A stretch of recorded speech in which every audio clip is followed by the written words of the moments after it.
This is Wiston Hospital, home to the busiest A&E in the region. About 300 patients attend here every day. While you're sat in our waiting room, it can feel like not a lot is happening around you.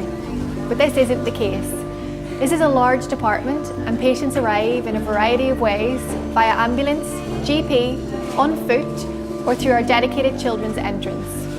These patients are cared for in many areas. When the patients arrive, they are reviewed and the sicker ones moved into the cubicles to have tests and receive treatment.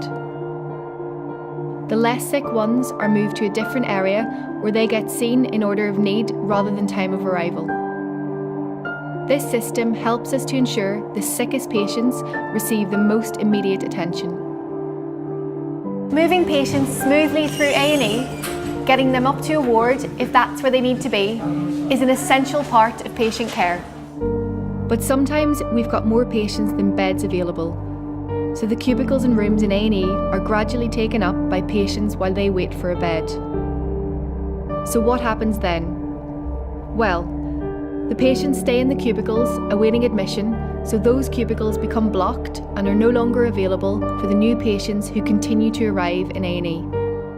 And eventually, the whole place fills up, so that when an ambulance arrives, there's nowhere to hand over their patient and they must wait until a space becomes available.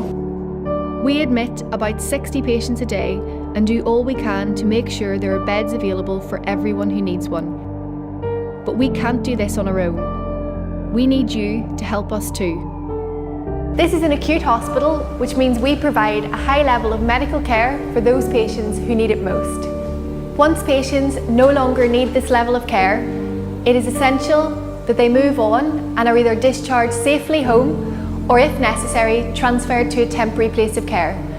This makes space available for the next patient who needs to be admitted. It's also important that patients, relatives or carers make arrangements to collect their loved ones from hospital as soon as they are discharged and don't wait until later in the day or evening. The longer a patient waits to leave in a bed on a ward, the longer a frail and poorly patient could wait in A&E. None of us would want that for our loved one, would we? But discharging patients on time and making beds available as soon as possible are only part of the solution to keep A&E moving. Reducing the number of people who come through our doors who could be treated elsewhere would make a real difference and let us get on with treating seriously ill patients who need emergency care. We need to be able to care for people when they need us most. To do this, you can help us in a number of ways. Before you come to A&E, ask yourself, could you be treated elsewhere? Look at alternatives like GPs, pharmacies and walk-in centres. If you do need our care and are admitted to hospital, let's work together to ensure your discharge is smooth, efficient and timely. Your actions could make all the difference to those who really need our care. Let's do it together.